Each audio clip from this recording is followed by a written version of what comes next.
This is the Commonwealth of Puerto Rico, a land of song and laughter. Coconut milk, that delicious Puerto Rican rum. This is really living.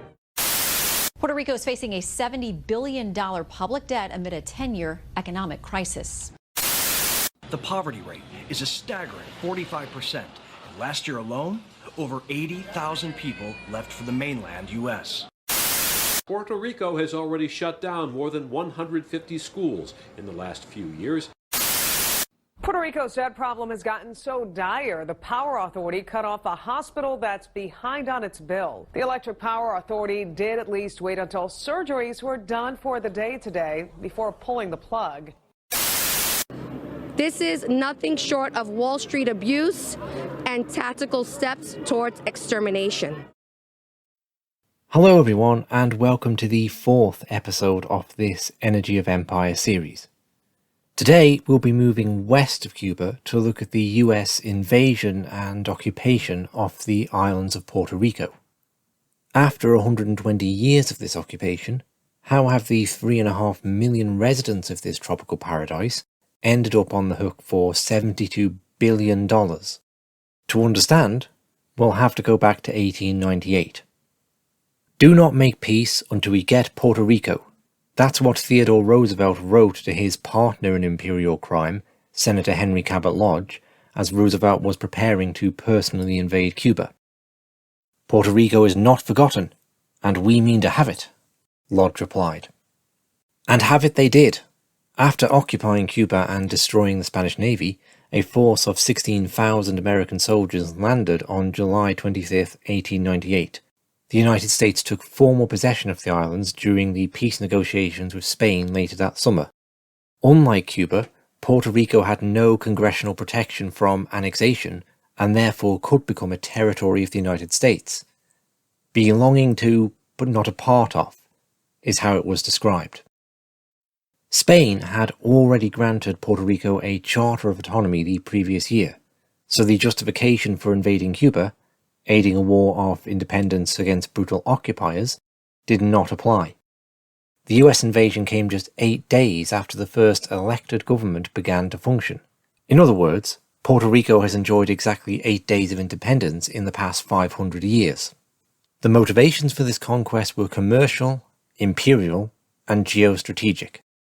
Commercially, Puerto Rico had wealthy sugar-growing lands and later became an offshore tax haven. Imperialistically, Roosevelt and Lodge most likely wanted them just because they were there, and geostrategically, the islands are the most westerly substantial landmass in the Americas, hence why Columbus bumped into them 400 years earlier. They are exactly the islands you would want to own if you had further imperialistic ambitions in Central and South America. Indeed, Puerto Rico was pivotal in future US invasions of the Dominican Republic and Panama. The island's fortunes went from bad to worse as one of the most devastating hurricanes in recorded history landed in 1899, killing 3,500 people and destroying the entire coffee crop. Incidentally, the word hurricane comes to English via Spanish from the indigenous Arawak people of the Caribbean. The Spanish needed a new word to describe storms of such intensity. The United States replaced the Spanish peso with the US dollar. However, in spite of their equal value, would only exchange each peso for 60 cents, a 40% currency devaluation. This forced farmers into debt, allowing American banks to foreclose and take ownership of their land. Over the ensuing decades, a small number of mostly US-owned corporations took over the majority of arable land, with 50% being owned by just 4 corporations. By some estimations, Puerto Ricans earned just half of what they had done under the Spanish. To give a sense of the revolving door at play, Puerto Rico's first civilian governor, Charles Herbert Allen, went on to become president of the American Sugar Refining Company, one of the major players on the islands. Puerto Ricans rejected offers of US citizenship until it was imposed upon them in 1917. Now if you pause and think for a minute, what else happened in 1917 that might be related to this? Unfortunately, yes, you've got it right. Woodrow Wilson granted citizenship to the Puerto Ricans in order to be able to conscript them into fighting his war in Europe. This gives lie to the idea that the United States abolished slavery in 1865. If you have trouble with this, Imagine the Roman Empire marching into a territory uninvited, declaring the people there to be pseudo-Romans, citizens of the empire, and then conscripting them at gun, or gladio point, to fight in a far-off war. Would anyone doubt these people had been taken as slaves? Over the ensuing decades, Puerto Ricans were further drafted into World War II and the Korean and Vietnamese Wars. To resist this takeover of the islands, a nationalist movement spearheaded by Pedro Albizu Campos came about in the 1930s. Through studying at Harvard University, Campos came into contact with the Indian and Irish independence movements. He actually met Eamon de Valera and was consulted over the drafting of the Constitution of the Irish Free State. This, in combination with the racist treatment he received in the military, turned him into an advocate for Puerto Rican independence. Now, this is quite incredible. Campos created a series of bonds that were registered on Wall Street.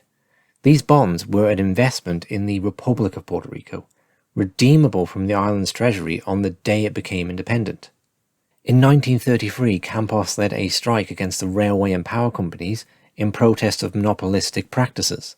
The following year, an island-wide strike of agricultural workers extracted wage concessions from the sugar syndicates. This is the first time Puerto Ricans experienced victory over the United States. More were to come. After this, J. Edgar Hoover's FBI employed its illegal counterintelligence program, COINTELPRO, to disrupt the independence movement. Campos began receiving death threats and having shots fired at his home. A series of massacres and executions took place during the mid-30s, as well as retaliatory killings of police.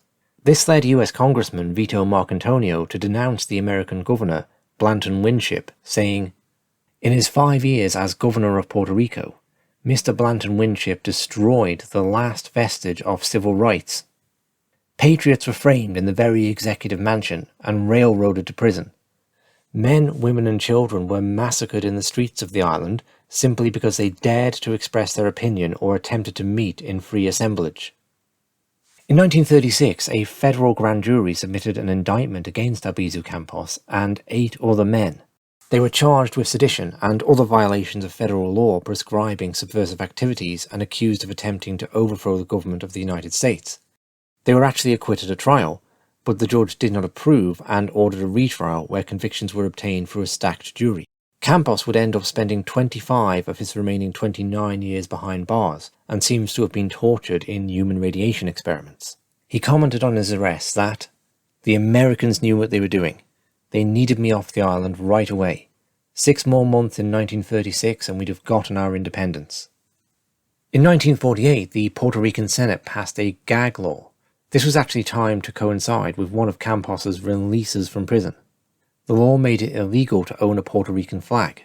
They couldn't be displayed anywhere, not even in a person's own home. It limited speech against the United States government or in favour of Puerto Rican independence, as well as organising along those lines. The penalty for disobedience was anything up to 10 years imprisonment and a $10,000 fine. This is open fascism inside a United States territory, aimed at the people who have recently been conscripted to fight against fascists in Europe. The 1950s saw substantial uprisings, with gunfights breaking out, police stations being burned down, and even assassination attempts against President Harry Truman. The United States declared martial law and 3,000 Puerto Ricans were arrested. The last major attempt by the Puerto Rican nationalists to draw world attention to the colonial situation occurred in 1954. Nationalists attacked the United States Capitol building, wounding 5 representatives. It actually surprises me we've not heard more about this since the January 6th insurrection of 2020. Puerto Rico became a tax haven for US corporations. The idea, at least on paper, was to attract inward investment with temporary tax breaks. Due to loopholes, such as companies being able to dissolve and reform under a different name, many ended up just never paying tax over a period of decades.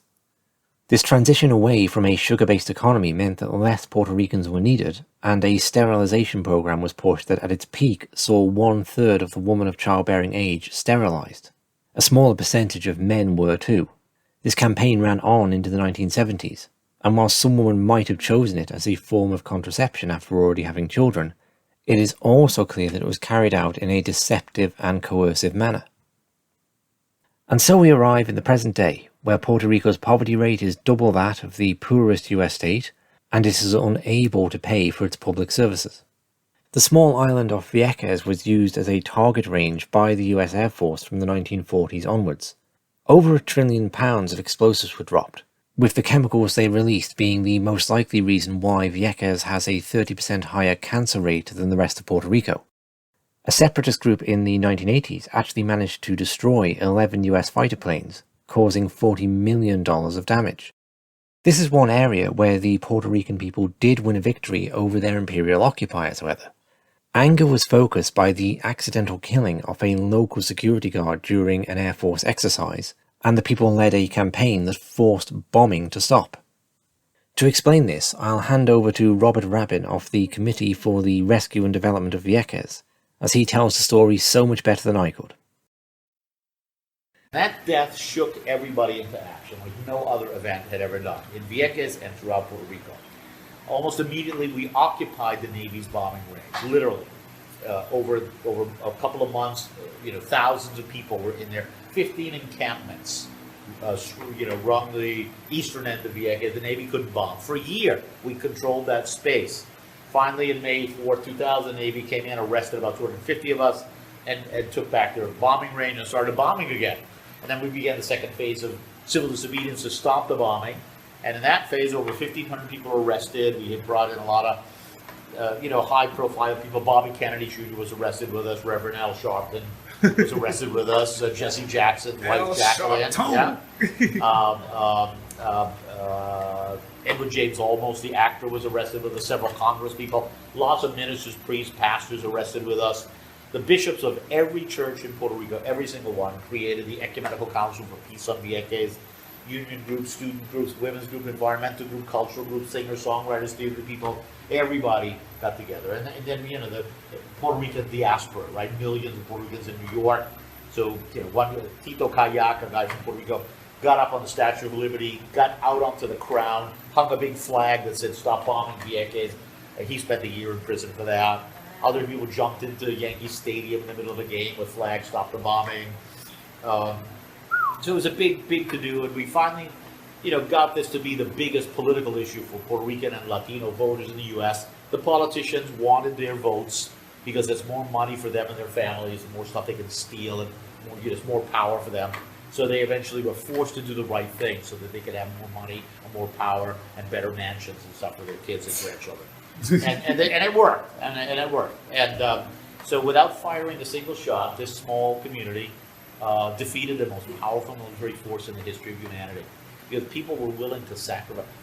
Women, older women, younger women, kids, university students and others, at 2, 3, 4 in the morning, went out in fishing boats, jumped to the water, got to the bombing range, to be there when day would come, light would come, and shoot up a flare, so the Navy would have to hold off their bombing, go down and arrest people. Very dangerous. I was arrested. My third arrest was in the bombing range as well. And, they started there bombing away. They were lobbing these 5-inch rounds over our heads, and we were, I was kind of freaking out. But a lot of people put their lives on the line, and their liberty as well. And over 1,500 people arrested, and people spent, days or weeks or months in jail. I think I did my 6 months in the federal prison in San Juan. So it was a big, a lot of people made these important sacrifices, and the Navy had no weapon against the love that people feel for Vieques, and that this really powerful spirit of solidarity that runs through the Puerto Rican nation, and that rings Vieques and Culebra as well. And the end. Actually, maybe just the beginning. Powerful, man. Yeah. Powerful. Thank you. Right. Thank you. Thanks for listening. In this episode, I've mostly drawn on the books War Against All Puerto Ricans by Nelson Denis and Fantasy Island by Ed Morales. I would also recommend the documentary America's Backyard, Puerto Rico. Next time, we'll be moving over to the Pacific Ocean to look at the US invasion of Guam and the major war in the Philippines.